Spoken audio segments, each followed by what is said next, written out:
Hello everyone, ইটিসিটিওয়াই এর পক্ষ থেকে আমি আনিশা আছি আপনাদের সাথে। আজকে আমরা খুব গুরুত্বপূর্ণ একটি বিষয় নিয়ে আপনাদেরকে ইনফর্ম করার চেষ্টা করব। আয়কর ব্যাপারটি অনেক সময় চাকরিজীবীদের মাঝখানে একটা ভীতির সৃষ্টি করে, অথচ খুব সহজেই জাতীয় রাজস্ব বোর্ডের নতুন রিটার্ন ফর্ম আইটি 11 পূরণ করে আপনি নিজেই আপনার আয়কর হিসাব বের করতে পারবেন। তাহলে আর দেরি না করে চলুন জেনে নিই চাকরিজীবীদের আয়কর বের করার সহজ নিয়ম। এই নতুন রিটার্ন ফর্ম মাত্র 3 পৃষ্ঠার। আগে যাদের বেতন থেকে আয় ছিল তাদেরকে মূল রিটার্নের সঙ্গে তফসিল 24A জমা দিতে হতো, কিন্তু নতুন রিটার্ন ফর্মে সে ধরনের কোনো ছাপানো ফর্ম নেই। সাদা কাগজে আপনার বেতন থেকে করযোগ্য আয় গণনার হিসেব জমা দিতে হবে। একটি উদাহরণের মাধ্যমে আমরা আজকে এই গণনাটি করব। এক্ষেত্রে যেহেতু বেশ কিছু হিসেব নিকেশ ব্যবহার হবে, তাই ধৈর্য নিয়ে যদি শুরু থেকে শেষ পর্যন্ত আমাদের সাথে থাকেন তাহলে আপনি খুব সহজেই বের করতে পারবেন আপনার করযোগ্য আয়। চলুন তাহলে শুরু করা যাক। ধরা যাক একজন ব্যক্তি একটি বেসরকারি প্রতিষ্ঠানে চাকরি করেন। তিনি প্রতিষ্ঠান থেকে নিচের সুবিধাগুলো পেয়ে থাকেন। 1.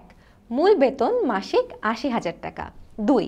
বাড়ি ভাড়া ভাতা মূল বেতনের 50% অর্থাৎ 40,000 টাকা। 3. যাতায়াত ভাতা মাসিক 5,000 টাকা। 4. চিকিৎসা ভাতা মাসিক 5,000 টাকা। 5. প্রভিডেন্ট ফান্ডে তার মূল বেতনের 10% ওই ব্যক্তি এবং তার প্রতিষ্ঠান দিয়ে থাকেন। 6. দুটি উৎসব ভাতা যা মাসিক মূল বেতনের সমান। তাহলে আরও একবার দেখে নিই উনি এক বছরে টোটাল কত আয় করেছেন। এবার চলুন তার করযোগ্য আয় কত তা ধাপে ধাপে জেনে নিই। মূল বেতন। মূল বেতন সম্পূর্ণটাই করযোগ্য আয়। আপনি যতই মূল বেতন হিসেবে প্রতিষ্ঠান থেকে পান না কেন, তার সবটুকুই আপনার করযোগ্য আয়ের সঙ্গে যোগ হবে। অর্থাৎ এই ক্ষেত্রে মাসিক ভিত্তিতে 12 মাসে মোট 9,60,000 টাকা মোট আয়ের সঙ্গে যোগ হবে। বাড়ি ভাড়া ভাতা। নগদ বাড়ি ভাড়া ভাতার ক্ষেত্রে মূল বেতনের 50% অথবা মাসিক 25,000 টাকা, এই দুটি অঙ্কের মধ্যে যেটি ছোট সেটি বাদ যাবে। যেহেতু ওই ব্যক্তি মূল বেতনের 50% অর্থাৎ 40,000 টাকা বাড়ি ভাড়া ভাতা পাচ্ছেন, তাই সেটা থেকে 25,000 টাকা বাদ দিয়ে থাকবে মাসিক 15,000 টাকা।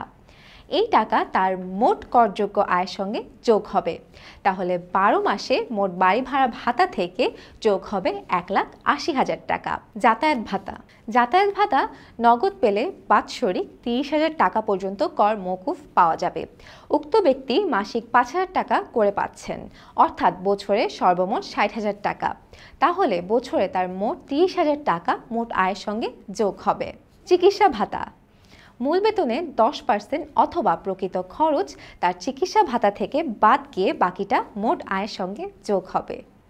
ওই ব্যক্তি প্রতি মাসে চিকিৎসা ভাতা বাবদ পাচ্ছেন 5,000, কিন্তু তার মাসিক মূল বেতনের 10% হলো 8,000 টাকা। তাই এক্ষেত্রে কোনো টাকা তার মোট আয়ের সঙ্গে যোগ হবে না। Provident fund.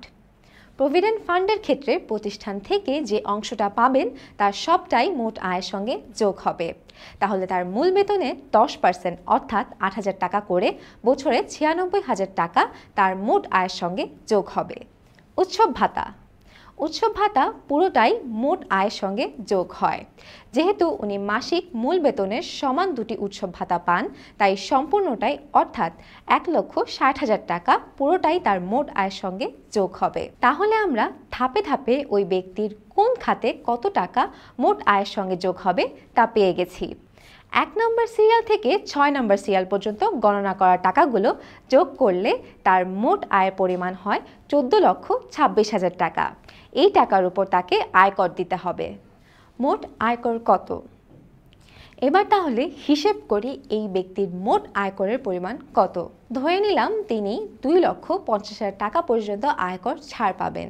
তাহলে তার মোট আয়করের পরিমাণ হবে প্রথম 2,50,000 টাকার উপর 0%, পরবর্তী 4 লক্ষ টাকার উপর 10% যেটা কিনা 40,000 টাকা, পরবর্তী 5 লক্ষ টাকার উপর 15% যেটা কিনা 75,000 টাকা, অবশিষ্ট 2,76,000 টাকার উপর 20% যেটা কিনা 55,200 টাকা। তাহলে তার মোট আয়করের পরিমাণ হলো 1,70,200 টাকা। চলুন তাহলে এক নজরে দেখে নিই এই ব্যক্তির মোট আয়করের পরিমাণ কি। মোট করের পরিমাণ দেখে ঘাবড়ে গিয়েছেন? সঠিকভাবে ট্যাক্স প্ল্যানিং করে এই আয়করের পরিমাণ প্রায় অর্ধেক কমিয়ে আনা যায়। আর এজন্য সঠিক খাতে বিনিয়োগ করতে হবে। ধরে নিই ওই ব্যক্তি সঠিক খাতে বিনিয়োগ করেছেন। কত বিনিয়োগ সুবিধা পাবেন? আয়কর অধ্যাদেশ 1984-তে 3টি অঙ্কের কথা বলা হয়েছে। এই 3 অঙ্কের মধ্যে যেটি কম সেটাই তিনি বিনিয়োগ হিসেবে দেখাতে পারবেন। তবে যতই বিনিয়োগ করুন না কেন তার মোট আয়ের 25%-এর বেশি তিনি বিনিয়োগ সুবিধা পাবেন না। তাই আমরা এখানে ধরে নিলাম তিনি তার মোট আয়ের অর্থাৎ 14,26,000 টাকার 25% বিনিয়োগ সুবিধা পাবেন। তাহলে তার মোট বিনিয়োগের পরিমাণ হবে 3,56,500 টাকা। কত আয়কর রেয়াত পাবেন? এই টাকার উপর তিনি জাতীয় রাজস্ব বোর্ড কর্তৃক নির্ধারিত হারে আয়কর রেয়াত পাবেন। 3টি হারে তিনি বিনিয়োগকৃত টাকার উপর আয়কর রেয়াত পাবেন। সেগুলো হলো প্রথম 2,50,000 টাকার উপর 15%, পরবর্তী 2 লক্ষ টাকার উপর 12% এবং অবশিষ্ট বিনিয়োগের উপর 10%। চলুন এবার জেনে নিই উক্ত ব্যক্তি সর্বমোট কত টাকা আয়কর রেয়াত পাবেন। প্রথম 2,50,000 টাকার উপর 15% অর্থাৎ 37,500 টাকা। তাহলে বাকি থাকলো আর 1,06,500 টাকা। এই টাকার উপর পাবে 12% হারে অর্থাৎ 12,780 টাকা। তাহলে তার মোট আয়কর রেয়াতের পরিমাণ হলো 50,280 টাকা। তাছাড়াও আপনারা উৎসে কর কর্তনের কথা শুনে থাকবেন, যেটা মোট কর দায় থেকে বাদ যায়।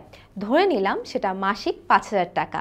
যেহেতু প্রতি মাসে 5,000 টাকা ইতোমধ্যেই দিয়ে দিয়েছেন, তাই তার মোট আয়কর থেকে 12 মাসে 60,000 টাকা বাদ যাবে। তাহলে কত আয়কর দিতে হবে?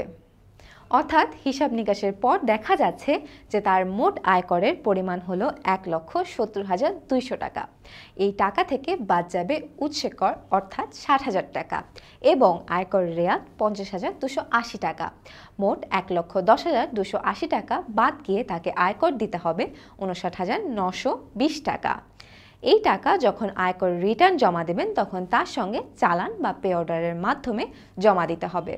দেখলেন তো, খুব সহজেই আপনি নিজেই এভাবে হিসেব করে বের করে নিতে পারেন আপনার আয়কর কত। আজ এ পর্যন্তই। পরবর্তী পর্বে আবার দেখা হবে নতুন কোনো পরামর্শ বা টিউটোরিয়াল নিয়ে। আরেকটা কথা তো বলতে ভুলেই গেছি, আমাদের এই প্রচেষ্টা যদি ভালো লেগে থাকে তাহলে লাইক, কমেন্ট আর সাবস্ক্রাইব এর মাধ্যমে যুক্ত হতে ভুলবেন না ETCTY এর চ্যানেলে। ভালো থাকবেন, সুস্থ থাকবেন।